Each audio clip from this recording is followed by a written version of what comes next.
Here are my top 10 most underrated Oasis songs. Hey everybody, it's Nick here with you, and welcome back to the Rock Squad channel. When it comes to Oasis, everybody's always talking about the classics, your Wonderwalls, your Champagne Supernovas, your Live Forevers, your Supersonics, your Master Plans, and so on. But as we all know, Oasis is a band with a ton of great B-sides and album tracks. And with a lot of these tracks, they don't really get the large-scale recognition and love that they deserve. And it's my job as an Oasis fanatic to sing their praises and make sure that you know and love them as much as I do. Here are my top 10 most underrated Oasis songs. Number 10, we have The Turning from Dig Out Your Soul. As everybody knows, I love Dig Out Your Soul, but I think the album is very front loaded with most of the great songs on the first half and a lot of lackluster songs on the second half. But The Turning, which is number 2 on the album, is one of the best songs on the album and one of the best latter day Oasis tracks. Featuring a hypnotic drum beat from Zach Starkey, some sweet keyboards, an amazing vocal from Liam, and a catchy as hell fist in the air Oasis chorus.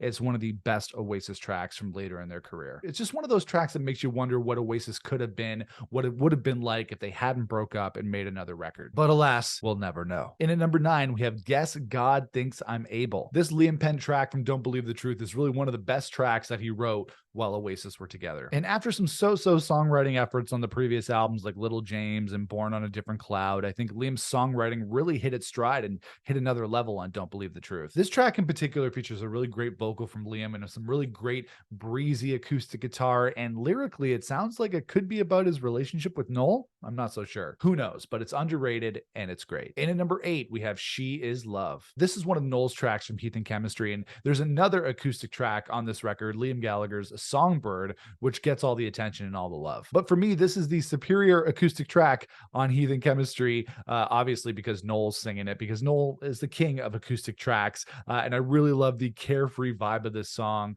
and I really love how it kind of picks up the vibe a little bit later on in the record. When you have Noel Gallagher and an acoustic guitar, you really can't go wrong. In at number 7 on my top 10 most underrated Oasis tracks, we have It's Getting Better Man. Be Here Now is an album chock full of great songs like Do You Know What I Mean, Stand By Me, All Around the World, and Don't Go Away. But It's Getting Better Man is just so underrated as a rock track. It's got a great vocal from Liam. He sounds great on Be Here Now in general. His voice is awesome on that. Got a killer Noel solo on it, and then some really great pounding drums from Alan White, which is a lot different than some of the other more plodding drum tracks that he's done over Oasis's career. And on the track list, it comes sandwiched in between 9.5 minutes of Na Na Na's of All Around the World and then the All Around the World reprise. So it's nice to hear just a fun rock track in the middle of that as a nice palate cleanser. And it's one of the most balls to the wall songs on Be Here Now. Absolutely love it. And at number 6, we have Cloudburst. This is a B-side from the Live Forever single, and it's one of those quintessential should have been on an album songs. It's as good as anything on Definitely Maybe, and actually doesn't even get as much talk as some of the other B-sides from the Definitely Maybe era. Everybody's always talking about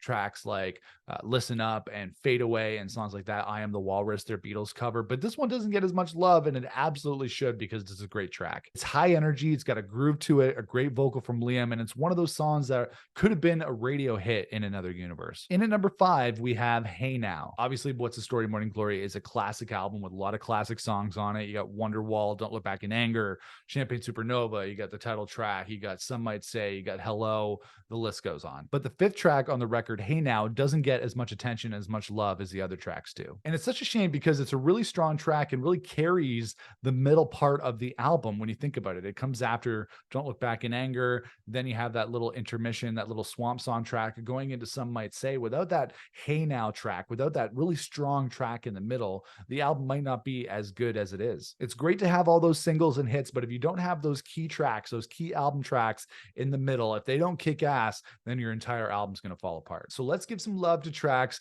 like Hey Now, which don't get the glory but are still fantastic. And at number 4, we have I Hope, I Think, I Know. The same thing goes for Be Here Now. Yes, it's got those key hits in there, but it's those album tracks that really make the difference. I Hope, I Think, I Know is also track number 5 and is a really fun rock track in the middle of the album that is a little more lighthearted than some of Be Here Now's heavier moments. We all know it. Be Here Now is a loud and abrasive record. The first 4 tracks on the album are kind of heavy and angry. Do you know what I mean? My Big Mouth, Magic Pie, Stand By Me being the exception. But then then this track comes in, has a really nice bouncy, lighthearted vibe to it, and I think that lightens up the record in general. In at number 3, we have I Got the Fever. This track was near the top of the list from my top Oasis B-sides video, which I'll link up for you here, but it's one of my favorite Oasis tracks, whether it be a B-side, album track, single, it's up there for me. It's one of those Oasis songs that is so good and never talked about, even when we talk about the great Oasis B-sides. It always broke my heart that it didn't make it onto the master plan because it totally deserved to be on there. I know they did a fan vote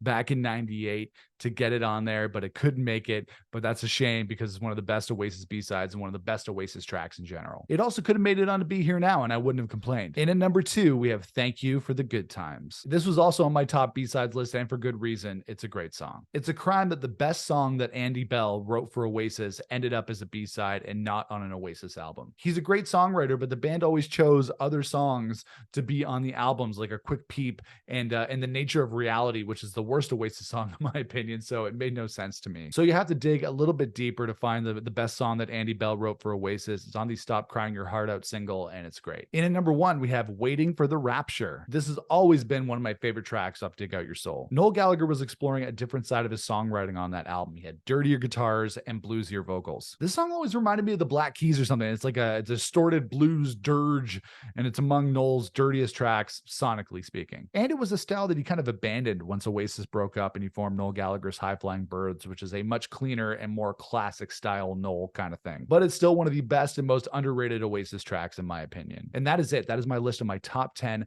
most underrated Oasis tracks. Let me know in the comments below what your underrated tracks are. We're missing a lot. I know there could only fit so much into a 10-song list, so let me know what your most underrated Oasis tracks are in the comments below.